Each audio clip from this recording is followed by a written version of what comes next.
Meu convidado hoje aqui no estúdio da 96, com entrevista, é o engenheiro Breno Queiroga. Ele que disputou o governo do estado pelo Partido Solidariedade.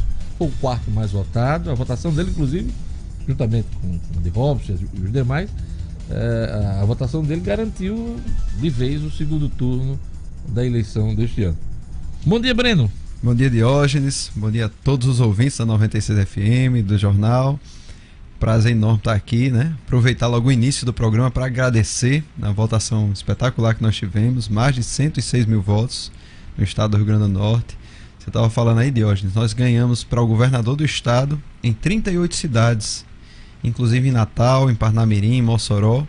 Tudo isso numa campanha de 2 meses, né? Foi uma campanha muito boa. Eu acho que uma das coisas mais bacanas da campanha foi ter elevado o nível do discurso na campanha. Eu senti isso. Eu vim acompanhando a campanha. A minha campanha começou 2 meses antes. Os candidatos vinham fazendo campanha há 4 anos. E quando nossa campanha surgiu, falando em tecnologia, em enxugar a máquina pública, sendo bem objetiva, eu vi que o discurso da campanha elevou. Então foi uma parte bonita também da campanha. Faltou tempo para você? Você considera Foi. isso? Nós assumimos a campanha quando o Kelps retirou a candidatura para governador e numa estratégia muito acertada. Hoje o nosso partido dobrou de tamanho, né? Tivemos a 3ª maior votação para deputado estadual, a 3ª maior votação no estado para deputado federal, fizemos um suplente federal, fizemos 2 cadeiras na Assembleia, que só tínhamos uma, né? Magnólia teve 115 mil votos. Teve uma boa votação. Breno teve 106 mil votos. Então eu considero que a missão foi cumprida e que nós plantamos um cimento para o futuro. Com um detalhe, Diógenes, que o voto de Breno tem uma característica bem interessante. Qual é? Primeira, eu não aderi a ondas de extremismo. Eu nem fui Lula livre, nem fui Bolsonaro. Se eu tivesse aderido a qualquer uma dessas ondas, eu poderia hoje estar dizendo, esses votos foram dessa onda. Você podia ter surfado numa dessas ondas. Mas não seria dono o voto de boa não seria, parte desses votos. O voto não seria nosso, provavelmente. Segundo ponto, eu pelo menos não estaria sendo considerado. Segundo ponto, não teve voto de revolta. Eu não ofereci óleo de peroba a nenhum dos candidatos. Foi um discurso organizado, uma proposta séria, objetiva. Não teve o voto de protesto. Eu não prometi uma ponte daqui para Fernando de Noronha, nem fiz nenhum tipo de brincadeira para trazer o protesto para cima da gente. Não foi falta de opção. Tem 8 candidatos a governador do estado do Rio Grande do Norte. Então, assim, quem votou em Breno não foi voto comprado, não foi voto de acordão. Quem votou em Breno, de fato, votou porque espera uma mudança na política. Então, eu considero hoje que o nosso partido é o que melhor representa o sentimento de mudança, com seriedade, com responsabilidade, com competência, com profissionalismo na política do estado do Rio Grande do Norte. Deixa eu te perguntar uma coisa. Esse primeiro turno das eleições nos revelou aí uma mudança muito drástica em alguns cenários políticos do país, né? E tivemos aí algumas surpresas, como o Romeu Zema do Novo. Sim. Em Minas Gerais. Você tem o juiz Wixel lá em Wixel, né? No Rio de Janeiro. Sim. Tem um rapaz bem novo também, se eu não estou lembrado aqui do nome dele, Eduardo Leite, se eu não me engano, do Rio Grande do Sul. Tá tendo essas mudanças. E todos eles com esse discurso, um discurso muito parecido com o seu. Sim. Por que é que não houve espaço para um crescimento maior, para uma penetração maior do seu discurso aqui no Rio Grande do Norte? São 2 pontos. O primeiro, a dimensão do Estado e o estilo da política do Estado. E o segundo também é essa questão do tempo de campanha de fato, né? Os candidatos que você faz referência, eles são candidatos há mais tempo. Breno, ele começou uma campanha um pouco tardia. A gente começou a campanha faltando apenas 2 meses. No caso do Romeu Zema lá no Minas Gerais, tem também o Ibanez lá, que é um advogado no Distrito Federal, todos nesse espírito de mudança. É verdade. Não estou indo muito no detalhe mas ele já tinha um trabalho antecipado nesse aspecto, né? Nossa campanha foi uma campanha mais, vamos dizer assim, mais sem recursos, sem muito investimento. Mas de toda forma, Diógenes, eu acho que foi uma campanha de sucesso. Nós cumprimos a nossa missão e nossa meta e plantamos essa semente aí para as próximas eleições. Com um detalhe interessante, assim, com relação a esses nomes que você citou. Isso é uma onda que eu acho que vai chegar no Nordeste, vai chegar na nossa região, especialmente nos estados menores. Diógenes, quem é do interior sabe o que eu vou dizer aqui. Uma campanha numa cidade de 10 mil habitantes ela é muito diferente de uma campanha numa cidade acima de 20 mil habitantes, né? Ela polariza, existe uma questão da força financeira muito forte, o nosso estado infelizmente ainda tem muito isso. E você passou por isso quando foi Exatamente. prefeito em Olho d'Água. Então existe isso, né? Existe essa influência que de fato atrapalha um tanto a questão da política do nosso estado. Mas eu sinto que isso está mudando, isso já se demonstrou na Assembleia Legislativa, houve uma renovação significativa, houve uma renovação significativa em Brasília, Senado inclusive. É 100% de Exatamente. renovação, né? E você percebe que, independente de concordar ou discordar com a opinião e a postura política de alguns deles, muitos deles se elegeram no conceito. Né? São candidatos que não têm o tempo de TV, que não têm espaço, mas porque defendiam um conceito e não se contradisseram na sua história de vida, conseguiram chegar lá. É o caso do Capitão Stilson, por exemplo, né? Da rede, que se elegeu senador, sem tempo de televisão, sem recursos financeiros. Mas ele tem uma postura e uma coerência no seu histórico, desde a lei seca, tudo que ele passou até hoje. Então o voto espontâneo dele foi muito forte, né? O cidadão está querendo alguém que acreditar, né? Pois é. Eu falei aqui do candidato ao governo do Rio Grande do Sul, é um rapaz jovem, o Eduardo Leite, que é do PSDB, que tem uma estrutura mais forte que o partido mais tradicional. Já que tem um tempo de campanha, né? Que está enfrentando o José Ivo Sartori, do MDB. Mas de qualquer forma é uma cara nova, ex-prefeito do interior também, como é parecido, né? Você foi muito cobrado na campanha, e eu tive a oportunidade de mediar debates com a sua presença, Sabatina também no Minuto 96 FM, porque não se reelegeu em Olho d'Água dos Bois. Eu sempre gosto de perguntar, porque muita gente lhe pergunta, mas se Breno é o novo, como é que ele não se reelegeu em Olho d'Água do Borges? Mas eu não me reelegi exatamente pela minha postura, de não querer comprar o voto, de não aderir à velha política, de romper com esse estilo político que faliu o nosso estado. Olha só, o camarada se elege prefeito, qual é a primeira coisa que ele faz quando se elege? Nomear diversas pessoas do seu grupo político para manter sua base política. E aí falta o dinheiro para poder pagar saúde, educação de qualidade para o cidadão. Eu fiz exatamente o oposto. Quando eu assumi, eu tirei os cargos políticos. Deixei minha prefeitura técnica funcionando. Tive excelentes índices, fui aprovado, premiado nacionalmente, saí do município com 80% de aprovação. Você resolveu pagar para ver, porque você também não é um cara bom. Quer dizer, você sabia que agindo assim você teria a contrapartida política negativa. Sem dúvida, mas eu fui ali, eu não queria ser um prefeito medíocre, de pagar a folha e não fazer nada pela minha cidade. Inaugurei 25 obras, tinha creche com inglês, informática e tempo integral, fui premiado nacionalmente diversas vezes, eleito o município mais transparente do estado pela CGU por 3 anos consecutivos, enfim, em terceiro lugar por 2 anos consecutivos, enfim, nós conseguimos um resultado muito interessante. E essa é a minha postura. E por isso que eu fui candidato, porque eu não aderi ao modelo tradicional de fazer campanha. Imagine, Diógenes, que eu gerenciava 20 milhões em obras. Eu só precisava ter estralado o dedo que eu tinha dinheiro para fazer a campanha. E eu não quis. Olha, o Eloy de Parnamirim está dizendo, olha, Breno Queiroga foi uma excelente opção. Estamos evoluindo, expressiva votação, espero que ele continue tentando. Sem dúvida. Pegando o gancho aqui do Eloy, e você já falou que a semente foi plantada. Você já tem vista algo para o futuro em termos de participação eleitoral? Minha perspectiva é governo do estado daqui a 4 anos de novo. Só que agora com mais tempo, com mais oportunidade. A partir do dia 1º de janeiro agora, Diógenes, eu vou estar cobrando de quem quer que seja eleito as providências que eu disse durante os debates, durante as sabatinas, que tem que ser feito no nosso estado. Porque só existe aquele caminho para resolver o problema do estado. Quem quiser fazer diferente vai incorrer no mesmo problema de sempre. Você está apoiando alguém nesse segundo turno? Não anunciei voto, seria incoerente. Estaria fazendo o que o cidadão que votou em Breno não quer. Eu passei o primeiro turno combatendo a velha política, mostrando o peso que tinha acontecido, combatendo a esquerda radical e sindical e irresponsável com o uso do dinheiro público. Se eu chegar hoje para apoiar um deles, o cidadão que está escutando o programa agora vai dizer: Breno se vendeu pro candidato tal, para a candidata tal. Se trocou em cargo, se trocou em benefício.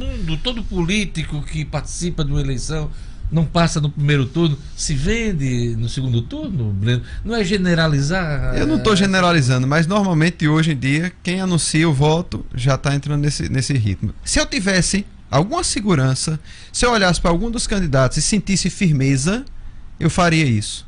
Eu vou votar.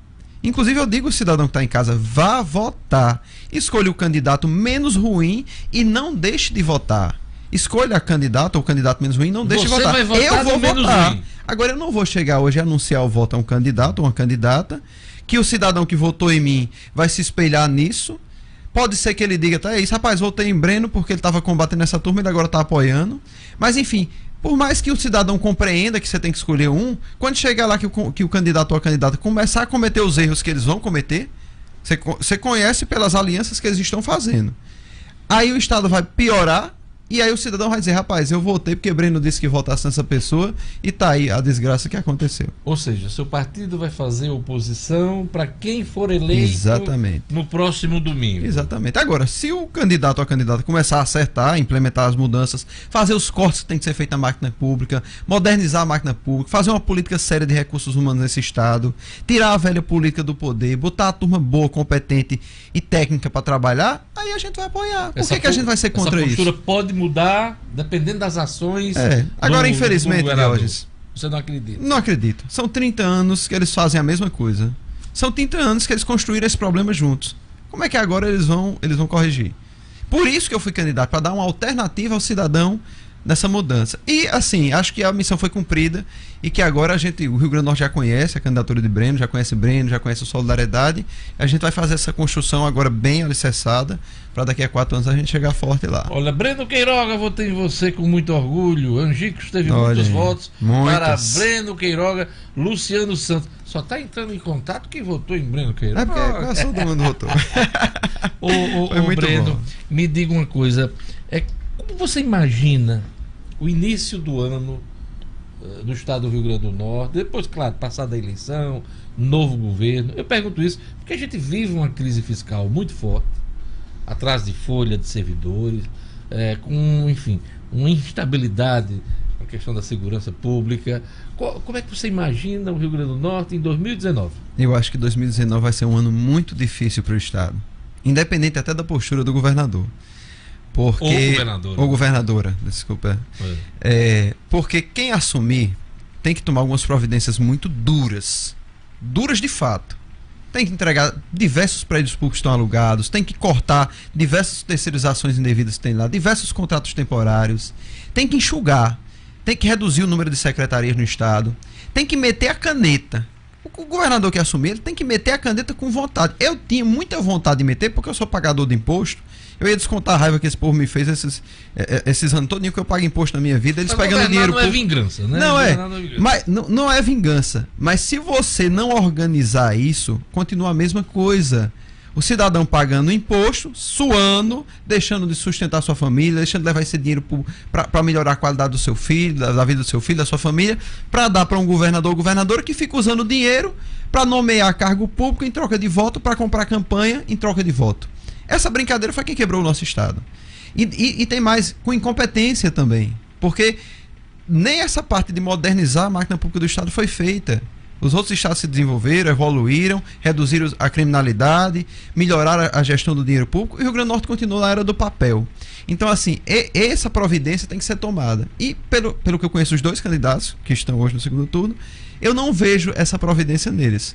Um agora já tem que resolver o problema da Assembleia, que se juntou com a Assembleia. O outro tem que resolver o problema dos partidos tradicionais, que perderam vagas.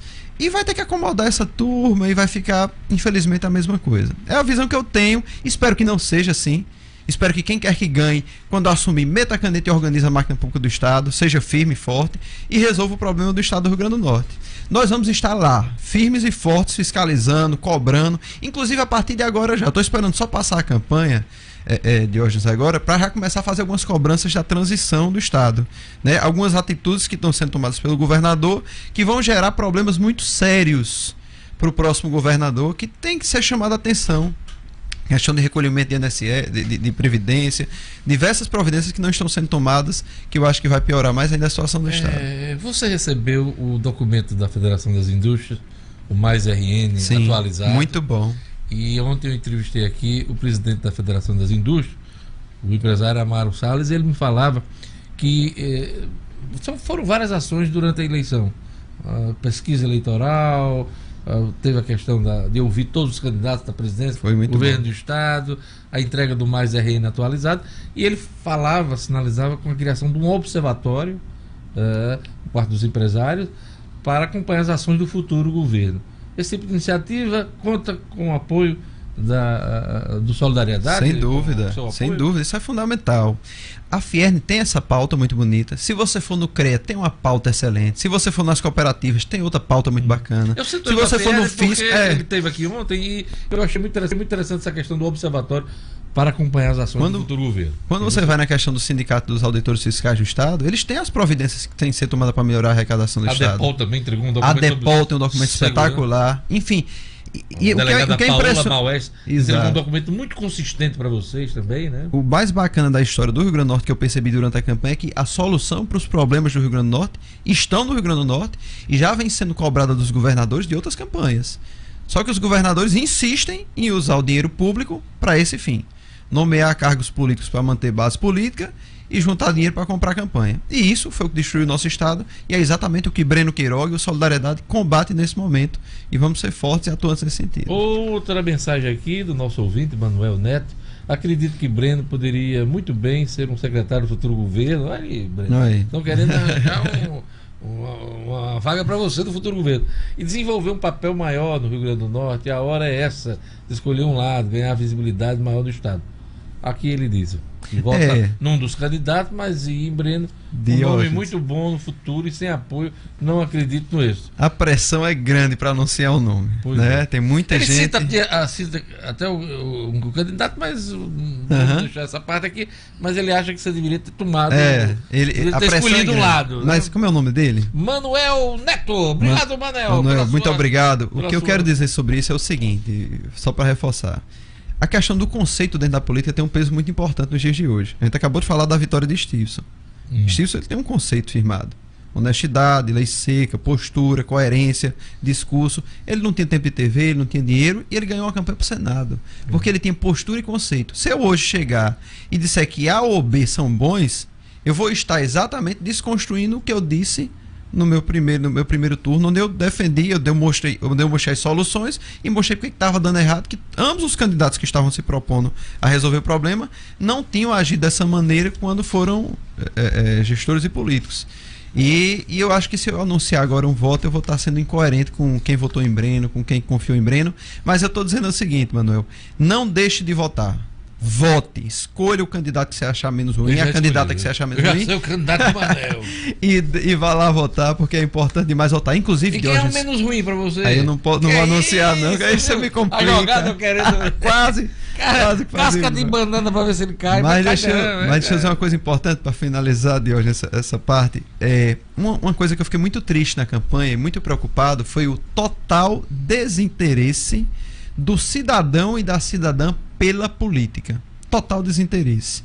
Eu vi muitas pessoas indo votar na hora do voto sem saber sequer quem eram os candidatos. Mas será muita que foi gente. Isso mesmo? Porque, por exemplo, houve uma certa apatia para entrar na discussão, no debate. Tem uma turma motivada. Mas a gente viu... Não, mas havia uma certa apatia do eleitor de chegar a discutir. Mas na reta final da campanha, as pessoas entraram na discussão.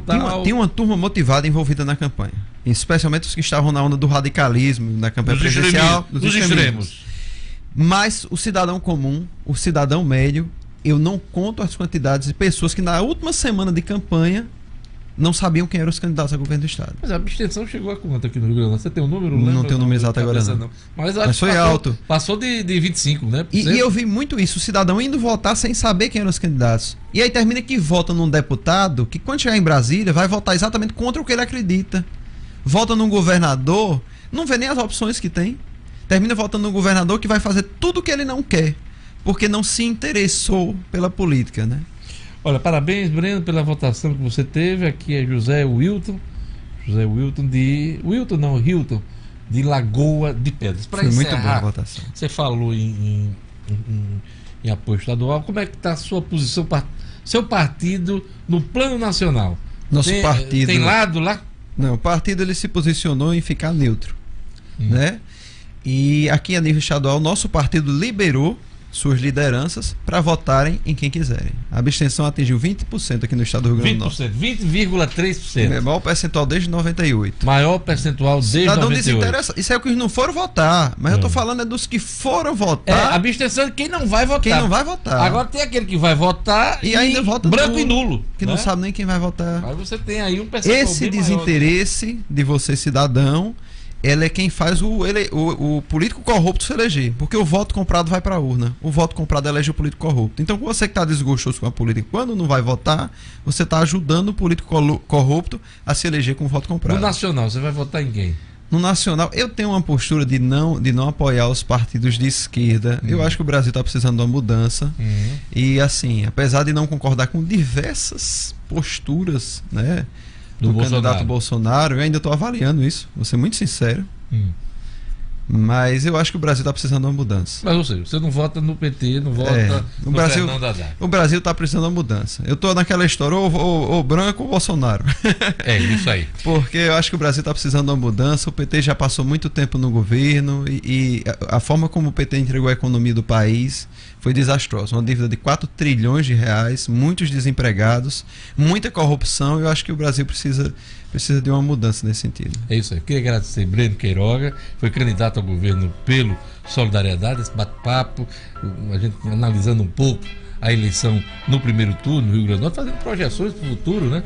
E eu queria também pedir desculpas a ele, porque na semana passada aqui, ele estava convidado quarta e quinta, tivemos problemas com a internet aqui e não pudemos levar ao ar o Jornal 96, tá certo? Então, Breno, desculpa, eu espero continuar com crédito para outras entrevistas sem dúvida, aqui no Jornal 96, tá certo? Obrigado, Diógenes. Obrigado a todos. Obrigado por sua participação. A todos um bom dia. Eu volto amanhã com o Jornal 96.